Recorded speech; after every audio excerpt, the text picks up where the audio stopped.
mentioned earlier about the 140-pound weight class. This will be the last one too. Good fight, 140-pound weight class. We've got Romero and Pitbull Cruz.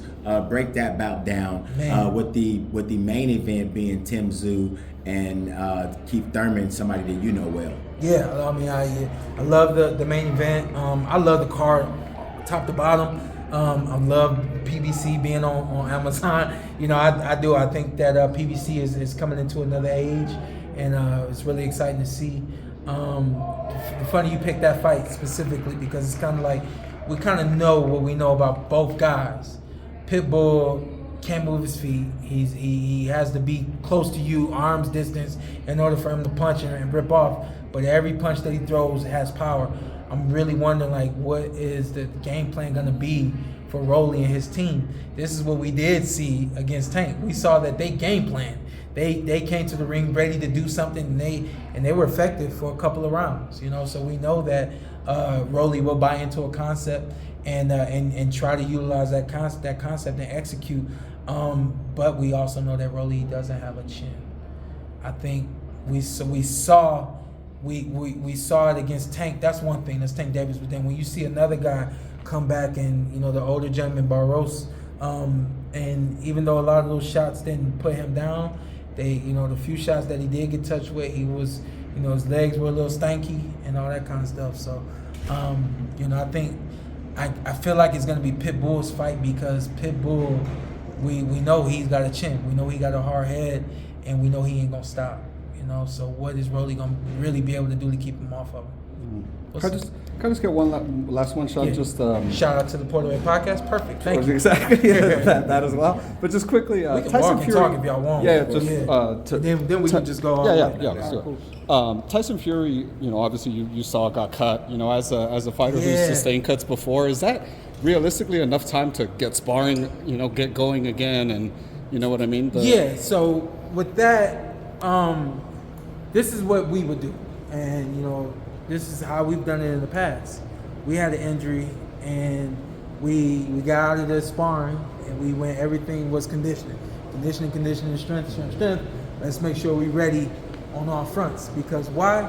We have enough experience in this game. We don't need to punch somebody to find out what punches work, what punches don't. We already know that part, So where at this level, the sparring is not as essential as most would think. However, when you are a big guy that's used to bigger, slower guys, you got a slightly smaller guy but faster coming at you, you do need to see some semblance of that speed before the fight.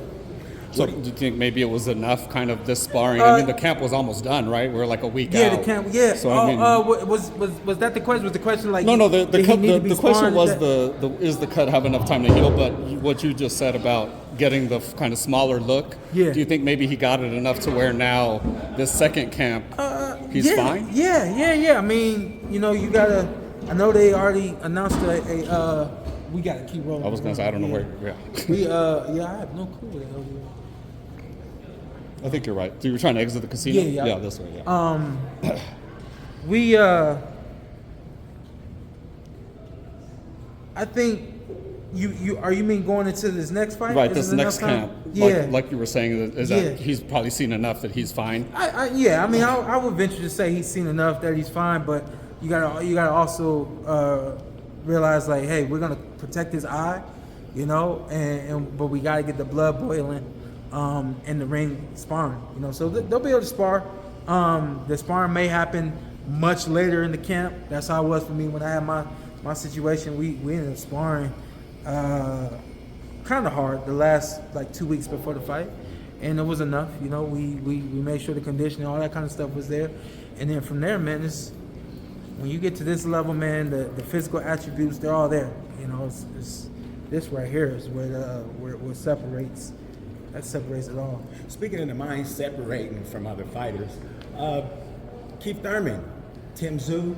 Keith Thurman opens up as an 8-1 underdog versus Tim Tszyu. What do you think about that? Is that a little high? Well, I mean, I don't know the betting odds and things like that, but what you do is you look at what Tim Tszyu has done in just 1 year, 3 fights in 1 year, which at this level you don't see very often. And then the other part about that is you see the inactivity of Keith Thurman. and you know, you play the numbers based on that. I don't look at that. I look at Styles making fights, and you know, I know whose style is superior. You know what I mean? So, and whose style do you think is superior? I think the feet. And the thing that people have forgotten about is the power of Keith Thurman. What did they say? And I don't care how old you get or whatever the case may be. I don't know if you guys saw going this way. I don't know if you guys saw Pro Box TV. With Paulie and me and Chris, we're all talking about the fight, and Paulie brought up a great point. You'll be in camp as an older fighter. You're in camp and you just wake up and you're like, I don't feel like doing this. And that mindset will straight up just set in, and it will destroy you. But at the end of the day, man, the last thing to go is the power. That's what they always say. Really? And so I think you got a key that, like he said on stage, man. If anything, I'm fresh. I've been out, but I've been preserving myself. I may have or may not have wanted to stay out this long, but at the end of the day, I have preserved myself. And on top of that, the last thing to go is the power. So. Well, since you said that, we watched Terrell Gausha drop Tim Tszyu. Early in the fight. It wasn't the first round, was it? Early in the fight. It was early, maybe first 3 rounds, somewhere around that area. Yeah, but my point is, Terrell Gausha's power, not like Keith Thurman's power at all. Yeah. And, you know, sometimes you're not as comfortable early in the fight. I think if anything, the longer the fight goes, it may play into the hands of Tim Tszyu. We know Tim doesn't usually slow down, but at the same time, you know, I just think that, you know, the things that we know about both guys, we know that we got a fighter that will be really patient or come straight at you, and that's Tim Tszyu. And then you got another fighter that's always patient and is going to wait for the right shots at the right time, doesn't really waste energy outside of the movement that he uses, and that's Keith Thurman. But the movement sets up the punches, sets up the power. At the end of the day, what you can say about Keith is who has caught him. And if you look at the few times that he's been hit to the body, all right, cool. But that didn't stop him from doing what he needed to do. You look at Manny putting him down in the first round, okay, cool. But the fight, he went on and fought the whole fight, you know? Who can truly catch Keith, you know? So we'll see, man. I think it's going to be a super, super fun fight to watch. Thank you, Shawn. Appreciate it. Watch the Porter Way Keep podcast. holding it up just in case. So I was like, damn, we should have just walked out because y'all keeping everybody off me. Right, kind of working I out. just say I'm working. You know? Right. Keep I'm out of everybody. here, Shawn. Y'all ain't Thank got you nothing so else much. to talk about? Y'all want to talk about Super Bowl? Don't nobody want to talk about the Super Bowl. Just trying to get us out. You know. Go ahead. Go ahead. Bye. Thank you, bro. Man, Appreciate it. this is